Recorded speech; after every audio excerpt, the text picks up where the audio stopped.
Right now on IUSTV News, a major announcement involving our organization, the changes coming to student media at IU. Plus, Bloomington City Council signs off on next year's budget. The numbers inside and why one area resident was not happy with the plan. And the community comes out to help paint one of the city's newest murals. We have the reaction from one of those volunteers. And it's been a cold stretch the past couple of days, but are we finally ready to say goodbye to the summer? I'll have the forecast coming up for you in just a minute.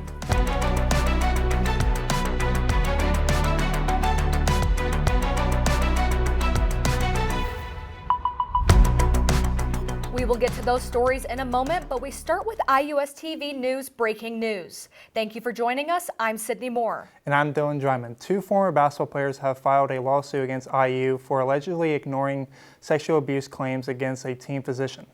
Our Ashley Voss is in studio to break down the lawsuit and what it means. Ashley? That's right. This is the latest in a case against former IU team doctor Brad Bomba Sr.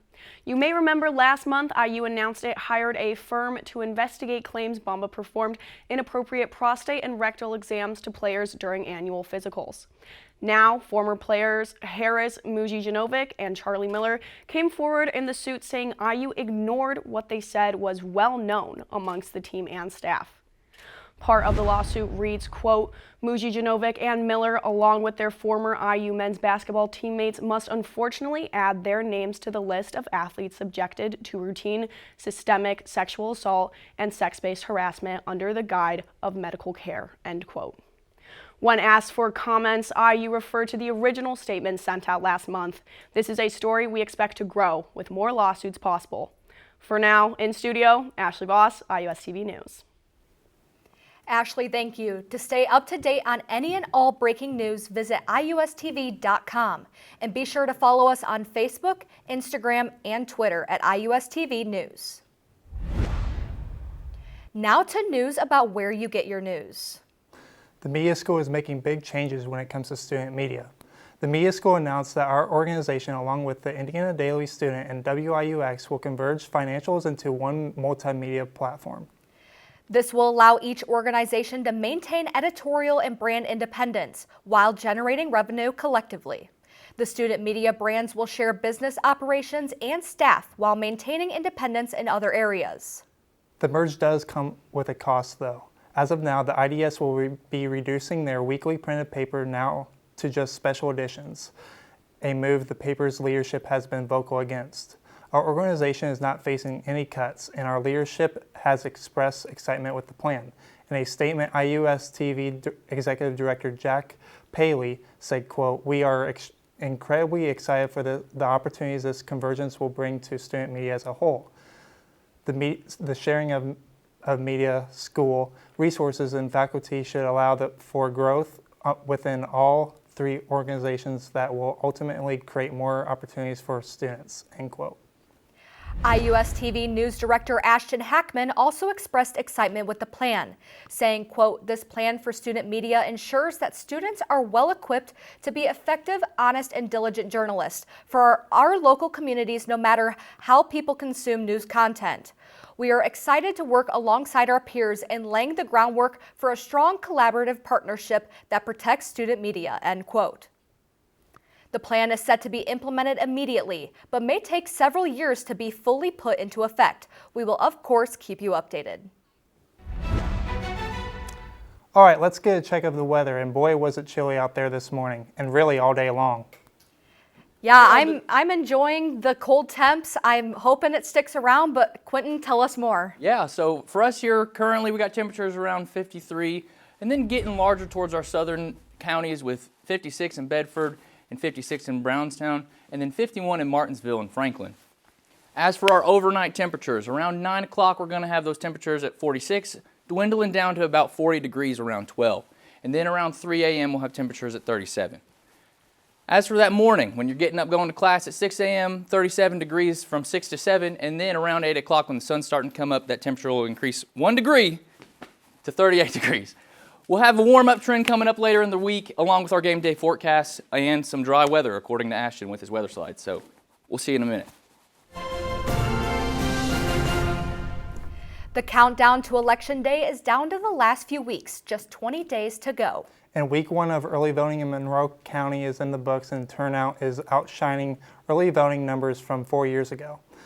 Election supervisors say over 4,000 people casted ballots in the first 4 days. That's a 16% increase compared to 2020. More than 60% of voters voted early in 2020, most by mail-in vote. Early voting in Monroe County runs through noon the day before Election Day. There is no bigger state that Vice President Kamala Harris and former President Donald Trump want more than battleground Pennsylvania. Priscilla Alvarez reports on how both campaigns are ramping up their pitches to voters in the state. Tonight, Kamala Harris and Donald Trump on a sprint to Election Day, with both candidates beginning a week-long stretch crisscrossing swing states. First, in Pennsylvania, where the race remains deadlocked. Harris, trying to lock in her coalition, unveiled new economic proposals appealing to black voters. That plan includes forgivable loans to black entrepreneurs of up to $20,000, promoting apprenticeships, and legalizing recreational marijuana. Taken together, it's a sweeping proposal aimed at trying to persuade black voters, in particular black men, amid signs of lagging enthusiasm. Harris, recognizing the ground her campaign still needs to cover in an interview with the Shade Room. Black men are no different from anybody else. They expect that you have to earn their vote. And that's why I'm out here doing the work that I'm doing about talking with folks, listening with folks, because I'm running for president of the United States. And it is incumbent on me to earn this support. Monday's stop is the first in a travel blitz for Harris that will include the blue wall states of Michigan and Wisconsin, in addition to Pennsylvania, as the Harris campaign tries to secure a path to 270 electoral votes. Harris and Trump are also taking to the airwaves to reach voters, including in new ads in the key battlegrounds. When the middle class is strong, America is strong, and we can build a stronger middle class. And today, the vice president confirming she will sit down for her first ever interview with Fox News. The same day, the former president participates in a Fox town hall with an all-female audience. This after he refused to do another debate with Harris. So because we've done 2 debates and because they were successful, there will be no third debate. Trump also focusing on his base, going after men with a potential sit-down with podcaster Joe Rogan. I think Joe Rogan has to have you on. Yeah. Would you do that? Oh, sure I would. I think Joe, besides us, Joe's I think I'm doing it, actually. Yeah? In Pennsylvania, both sides also set to pour millions of dollars into ad spending, underscoring how critical the state is for both campaigns. Meanwhile, the vice presidential nominees also hit the campaign trail on Monday. Governor Tim Walz campaigned in Wisconsin as Democrats launched a bus tour, while Senator J.D. Vance traveled to Minnesota, Illinois, and Iowa. The Supreme Court has overturned a lower court ruling in Pennsylvania that allows residents under 21 to carry firearms publicly in certain situations. The ruling would have allowed 18 to 20-year-olds to carry firearms in declared state of emergencies. Previously, the court ruled it was a violation of the Second Amendment. Now, the Supreme Court's ruling overturned the appeals court decision, leaving the law in place for now. IUSTV is your home for the 2024 election. We will have you covered on all of the latest headlines up to and on Election Day. You can find more on IUSTV.com. Then on election night, you can catch us live on YouTube and Facebook starting at 7 p.m. Eastern. Bloomington City Council has approved the city's $151 million budget for next year. The city touts the budget as prioritizing Mayor Thompson's one-year goals. Another part of the budget brought some public criticism. That was the section dedicated for the Monroe County Convention Center expansion. The budget was rejected during the meeting, but one resident had plenty to say. This is not relevant Christopher Rios Seeloff, if you have a statement about the utilities and how this is relevant, you'll need to state how it's relevant now. You are out of order, Mr. Davis. Davis, please go with the officer. Indiana, 47401. Council meets again on October 30th to vote on the city employee salaries. The new fiscal year starts on January 1st. As we approach homecoming weekend, the city of Bloomington is calling for volunteers to help clean up before the big weekend. A community cleanup day will take place on Wednesday starting in the morning at 9 and running until 1. Cleanup will focus on the downtown area, making it more welcoming for visitors. All tools necessary for cleanup will be provided by the city staff. To find the event schedule, visit the Bloomington website. Over 60 volunteers came together last weekend to bring vibrant color to the Bloomington downtown area through a large community mural project. Organized by local artists and supported by the city, this public art initiative aimed to beautify the space and foster a sense of community.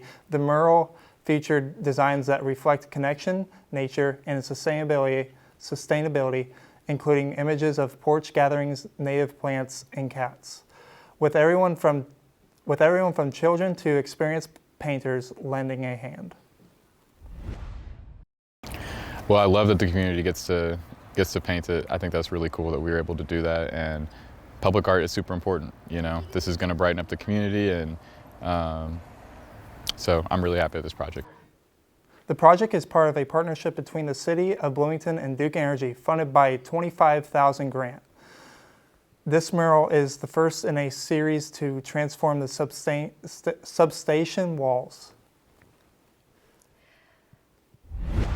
A section of the Beeline Trail on the south end of town will be closed for several weeks. This is near the Kroger at Seminary Park. Crews working on the Hopewell neighborhood will be doing trail resurfacing. While that happens, trail users are asked to use Morton Street between 1st and 2nd Streets. The city says the detour is expected to last several weeks. Even though it's only October, holiday planners may want to plan ahead of this holiday season. Still ahead, if you use the U.S. Postal Service for shipping, what you need to know ahead of the season coming up. Plus, a rising gratuity is on its way to Royal Caribbean Cruise Line. How this may affect your travel cost. But first, Monday marked the first day back for students at Appalachia High School, the site of the deadliest school shooting this year. We're back in a few.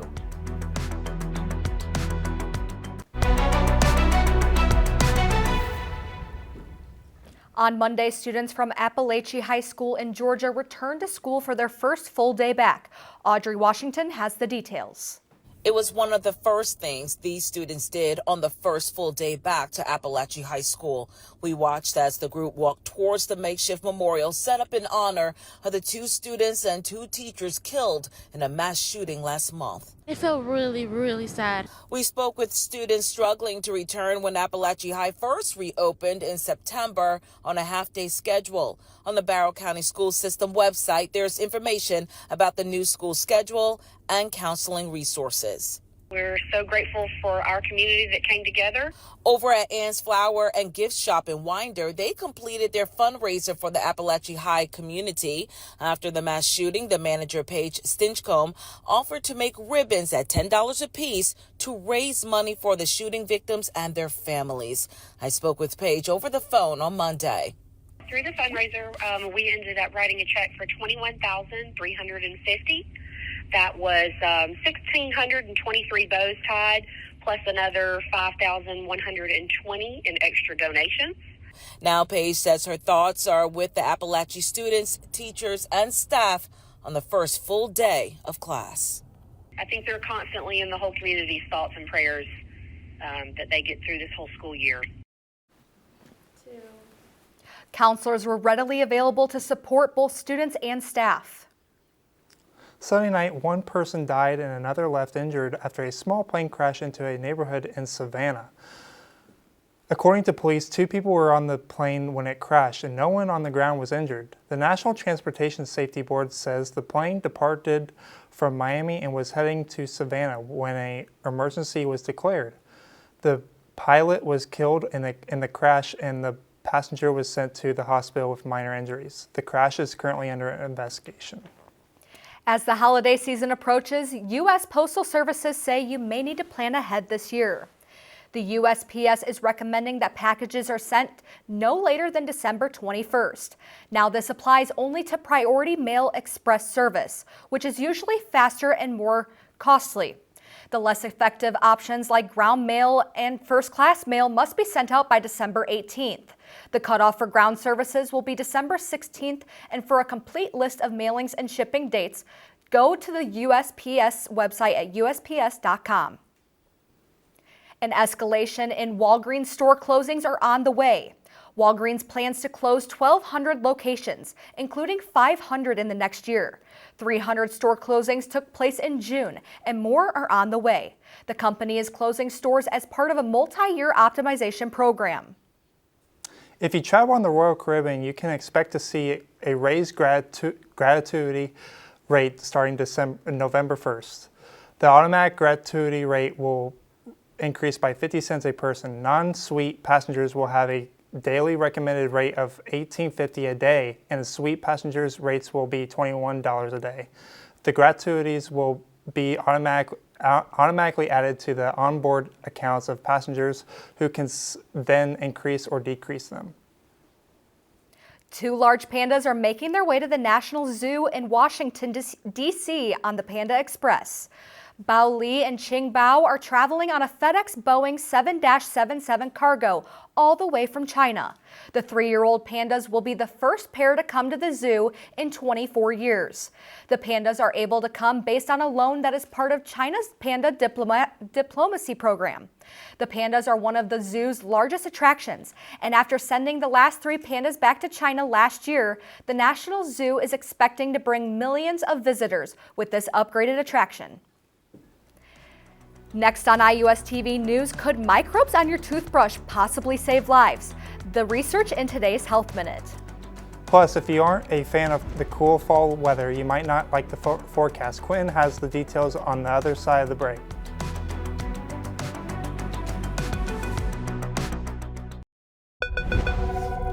It's probably not something you want to think about, but all of us are surrounded by viruses. And new research has uncovered some little-known and never-before-seen viruses that live on things you probably use every day, and that may be a good thing. Mandy Gaither explains in today's Health Minute. They're damp and warm and perfect environments for microbes. You may not want to think about the viruses that live on shower heads and toothbrushes, but researchers did it for you. It's unsurprising that we find them there because we find a bunch of bacteria basically everywhere. But what was surprising is how many different viruses we found and how different they looked from anything that we had ever seen before. Microbiologist Erica Hartman led a study which found something called bacteriophage all over these 2 environments. While that sounds bad, she says these are not viruses that make you sick. Instead, they infect bacteria, and these could potentially be used to save lives. For a long time, we've relied on antibiotics to be able to treat infections and save lives. But right now, antimicrobial resistance is one of the biggest public health challenges that we're facing globally. And so there's a lot of hope that we can leverage things like bacteriophage to help treat these infections that we can no longer treat with antibiotic drugs. Hartman says the hope is that these phages, or something learned from them, will aid in the development of better drugs or improved biotechnologies. We need microbes to, in our gut, help us digest our food, on our skin, help us to ward off pathogens. And it's actually a really good thing that we are exposed to microbes from time to time. For Health Minute, I'm Mandy Gaither. This winter may feel a lot different than last year. That's because La Nina is expected to dominate the season this year. This is projected because of the cooler than average ocean temperatures. While La Nina may bring more precipitation, that does not mean it will bring more snow. The southern half and much of the east side of the U.S. can expect to see warmer than normal temperatures. Meanwhile, the combination of wetter and cooler than normal conditions can mean more snow for the Pacific Northwest. We can expect to see this shift by November, and it will likely stick around into early spring of next year. Turning to weather now, Quentin's in with the forecast. Quentin, please tell us that this cold weather is sticking around. I think it's gonna, like I said, we're just gonna dip our toes in for Wednesday and Thursday. We have some freeze advisories for Thursday morning from 2 to 9, and then there's potential for an advisory for Thursday. For us here today, we got temperatures at 58 and 58 in Nashville, 60 here in Versailles, 56 in Martinsville, and 55 in Franklin. As for our Thursday outlook, we got clouds clearing throughout the day with temperatures at 35 at 8, around noon temperatures at 50, and then 57 around 4 o'clock. As for our big game on Saturday, we got temperatures starting at 39 with clouds clearing by the time we get to our game time at noon, 56 degrees, and then by the time everybody's getting out of there, temperatures building up to the 70 mark. As for our 7-day forecast, we've got a freeze alert. That's going to be that little toe dip that we're going to have for our weather on Wednesday. And then again, there's chances for it on Thursday. And then for the rest of our week, we've got sun throughout the rest of our week, with temperatures building up to the mid-70s by the time we get into the later parts of the week. Awesome, Quentin. Thank you. I'm really looking forward to a perfect game day. Oh, it's going to be nice. It's going to be really, really nice. I'm excited. It's going to be a good time. Are y'all going? Yeah, I'm going. Heck There's yeah. going to be Fox Noon big noon kickoff, and then Barstool just announced that they're coming. I'm excited. I'm really excited. Sold out game. Ain't happened in a while. Next in sports, it's not just IU football team making the top 25. A look at the men's basketball preseason rankings on the other side of the break. We're back in a few.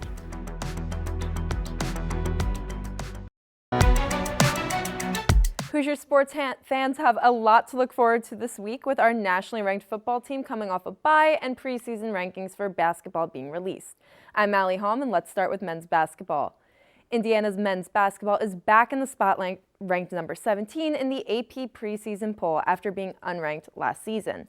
They have the second highest recruiting class for transfers, featuring sixth-year senior Omar Ballo, Pac-12 Freshman of the Year Miles Rice, and sophomore Kanan Carlisle. Five-star recruit Bryson Tucker is their only high school signee.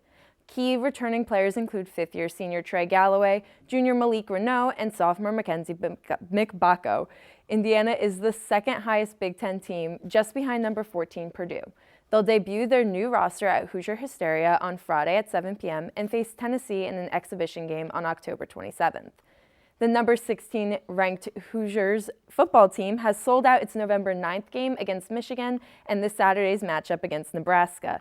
The Hoosiers are 6-0, matching their best start since 1967, and are gaining national attention under head coach Kurt Singetti.